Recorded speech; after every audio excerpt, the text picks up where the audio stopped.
ឧត្តមស្នេហ៍ឯករដ្ឋស្រៀងបង្ហាញការភ្ញាក់ផ្អើលនិងសោកស្ដាយចំពោះករណីឆបោកមួយដែលខាតបង់ប្រាក់អស់$7 លាននៅក្នុង page Facebook ផ្ទាល់ខ្លួនរបស់លោកឧត្តមស្នេហ៍ឯករដ្ឋស្រៀងផុសនាថ្ងៃទី25 ខែមេសាឆ្នាំ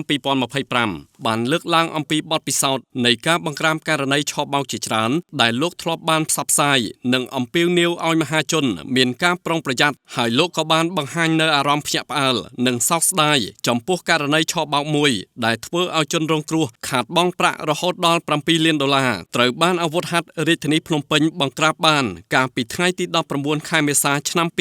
2025សូមមើលខ្លឹមសារទាំងស្រុងដែលលោកឧត្តមស្នេហ៍ឯករដ្ឋស្រៀងបានផុសដូចខាងក្រោមសេចក្តីលោភលន់អាចធ្វើឲ្យអ្នកភ្លេចនៅសេចក្តីត្រេះរិះរយៈការកន្លងមកខ្ញុំបានផ្សព្វផ្សាយនៅបទពិសោធន៍អំពីការឆបោកជាច្រើនរូបភាពតាមរយៈលទ្ធផលដែលខ្ញុំដឹកនាំកម្លាំងក្រោមអាវ៉ាតបង្ក្រាបបានតាំងពីខ្ញុំនៅជាមេបញ្ជាការកងរាជអាវុធហត្ថខេត្តបន្ទាយមានជ័យរហូតមកធ្វើជាមេបញ្ជាការកងរាជអាវុធហត្ថរាជធានីភ្នំពេញដូចជាករណីទម្លាក់មាសបញ្ឆោតឲ្យយើងឃើញហើយបបួលយើងចែកគ្នាដោយគេយកគ្រឿងអលង្ការឬប្រាក់ដែលមានជាប់ខ្លួនយើងហើយយើងយកមាសដែលគេទម្លាក់មកផ្ទះคล้ายជារបស់คล้ายករណីអ្នកមិនស្គាល់คล้ายជាជនសប្បុរសឬជាអ្នកសុំស្នេហ៍ពីយើងហើយផ្ញើរបស់របរមានតម្លៃឬប្រាក់ពីក្រៅប្រទេសឲ្យយើងបន្ទាប់មកក៏មានអ្នកคล้ายជាគយឬសមត្ថកិច្ចគេប្រាប់យើងថារបស់មានតម្លៃ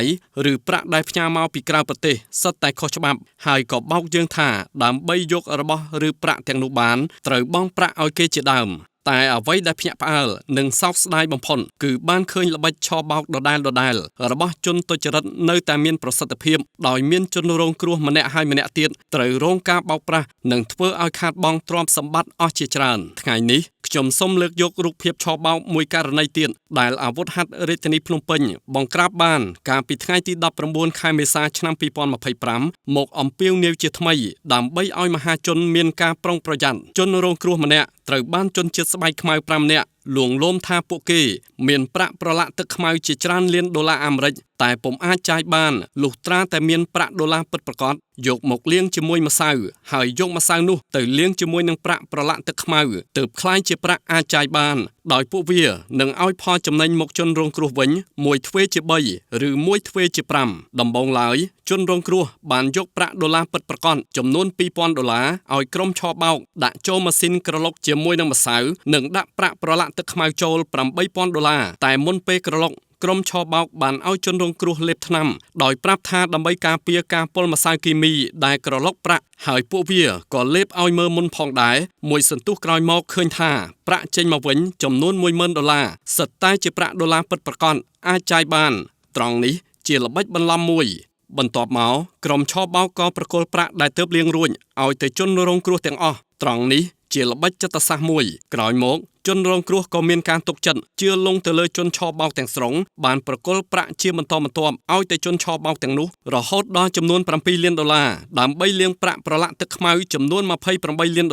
ហើយក្រុមឆបោកបានបែងចែកឲ្យជនរងគ្រោះចំនួន$25 លានគ្រាន់តែរៀងរាល់ពេលដកប្រាក់ចេញពីម៉ាស៊ីនក្រឡុកគឺក្រុមឆបោកបានវេចខ្ចប់រុំស្កុតពណ៌លឿងនិងប្រាប់ថាប្រាក់ទាំងនេះមិនទាន់ហែកភ្លាមទេត្រូវទុកច្រើនខែសិនទើបហែកស្កុតបានបើមិនអញ្ចឹងមិនអាចខ្លាយជាប្រាក់ពិតប្រាកដឡើយក្រោយមកមួយខែជនរងគ្រោះមានការសង្ស័យក៏បានហែកដុំប្រាក់ទាំងនោះមើលក៏ឃើញថាសុទ្ធតែជាប្រាក់ដុល្លារសែនខ្មោចនិងក្រដាសសសុទ្ធទាំងអស់ទើបដឹងថាចាញ់បោកគេជាលទ្ធផលជនរងគ្រោះខាតបង់ប្រាក់រហូតដល់$7 លាន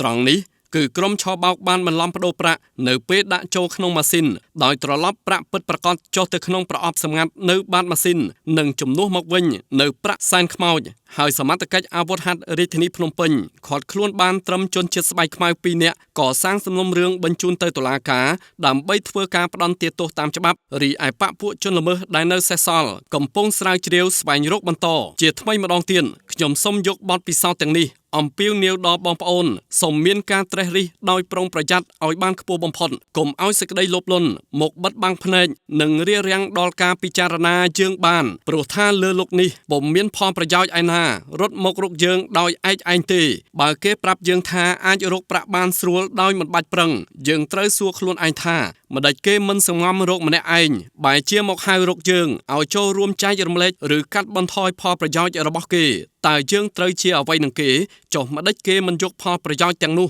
ទៅចែករំលែកជាមួយប្រពន្ធកូនបងប្អូនសាច់ញាតិមិត្តភ័ក្តិស្និទ្ធស្នាលឬជនរួមជាតិគេនេះហើយជាទម្រង់នៃការបោកប្រាស់សូមអរគុណ